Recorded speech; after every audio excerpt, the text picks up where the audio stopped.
હાય guides, આપણે આજે પાપડીનો લોટ બનાવીશું. ગુજરાતીઓને મન ભાવતું ખૂબ જ સરસ નાસ્તામાં પણ ખાઈ શકાય એવો પાપડીનો લોટ બનાવીશું. માપ સાથે બનાવીશું. એક તપેલાની અંદર મેં એક તોસરી એટલે એમ કે એક વાડકા જેટલું મેં લોટ લીધો છે. લગભગ આ તોસરીનો લોટ લીધો છે એટલે આ સવા તાસરી એટલે સવા વાડકો હું પાણી રેડીશ. એક તાસરી ફૂલ અને એક વાડકો અડધો એવી રીતે હું પાણી તપેલાની અંદર અધનમાં મૂકીશ. જુઓ, આ વાડકો મેં લીધેલો છે. એ વાડકો ભરીને મેં કમ્પ્લીટ ચોખાનો લોટ લીધેલો છે. હવે પાણી થોડું ગરમ થવા આવે એટલે અંદર આપણે જીરું નાખીશું, અજમો નાખીશું. તમારે જે પ્રમાણે તમારે વધારે મસાલો જોઈતો હોય તો તમે વધારે નાખી શકો છો અને ઓછો જોવે તો તમે ઓછો નાખી શકો છો. હું થોડો વધારે નાખું છું, ખાવા માટે બનાવીએ છીએ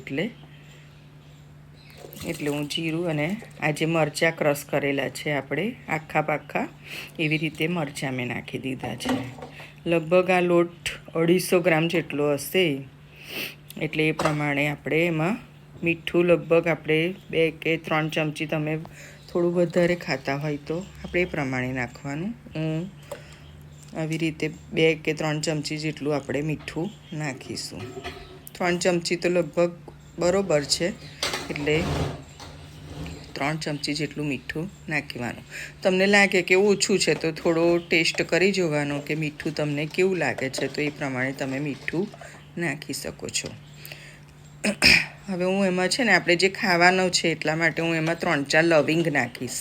તમે પણ નાખજો એટલે તમને પણ ખબર પડે કે લવિંગનો નાખેલો ટેસ્ટ કેવો લાગે છે. એકદમ ફાઇન લાગે છે અને ટેસ્ટમાં પણ બહુ સરસ લાગે છે જે આપણે કરીએ. મેં થોડા સાબુદાણા લગભગ 50 ગ્રામ જેટલા, મેં 50 ગ્રામથી પણ ઓછા 2 કલાક પહેલાં જે સાબુદાણા પલાળ્યા હતા એ નાખી દીધા છે. હવે એનું અધન થવા આપણે મૂકી દઈશું. ફૂલ ગેસે અધન થોડું કરી દઈશું એટલે પાણીમાં ઉકારો આવી જાય એવી રીતે આપણે એને ફૂલ ગેસે મૂકી દઈશું. હવે આ અધન મૂક્યા પછી તમે ફૂલ ગેસે મૂકો ને તો થોડું ધ્યાન રાખવાનું, થોડી વારે હલાવવાનું, નહીં તો ઉભરો આવીને બધો આપણો મસાલો નીકળી જાય. એટલા માટે થોડી વારે આપણે હલાવવાનું. હવે જો ફૂલ ગેસે કર્યું છે એટલે આવી રીતે એકદમ ઉભરો આવી જાય છે, એનું ધ્યાન રાખવું પડે. હવે તો એમાં જે આ ઉભરો આવી ગયો અને આપણને લાગે કે હવે આપણું અધન થઈ ગયું છે, સાબુદાણા બધા ઉપર આવી જાય એટલે આપણને ખબર પડી જાય કે આપણું અધન હવે કમ્પ્લીટ થઈ ગયું છે એટલે આપણે લોટ નાખવાનો ટાઈમ થઈ ગયો છે. જ્યાં સુધી સાબુદાણા ઉપર ના આવે ત્યાં સુધી તમારે સમજવું કે તમારે હજુ અધન થયું નથી. લોટ તમારો કાચો રહેશે અને સારો પણ નહીં લાગે. આ એકદમ ટેસ્ટમાં સારો અને એકદમ પોચો અને મુલાયમ લાગે છે. તો હવે અધન જો કેવું સરસ આવવા માંડ્યું. ગાઈસ, મારી ચેનલને લાઈક કરજો, સબસ્ક્રાઈબ કરજો. આપણા ગુજરાતીઓને આગળ વધારજો. જો હવે હું 1 ચમચી જેટલો ખાવાનો સોડા નાખીશ અંદર.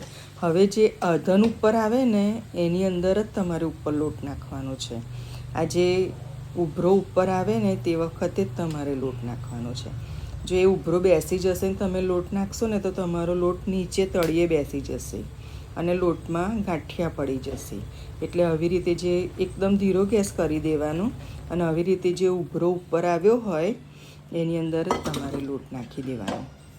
તો હવે આ જે લોટ નાખ્યો હવે તમે હલાવો. માપ કમ્પ્લીટ જ છે કારણ કે આપણે આવી રીતે માપ પ્રમાણે જ પાણીનું અધન મૂક્યું હતું એટલે પાણી ઉમેરવાની પણ જરૂર નહીં પડે અને કાઢવાની પણ જરૂર નહીં પડે.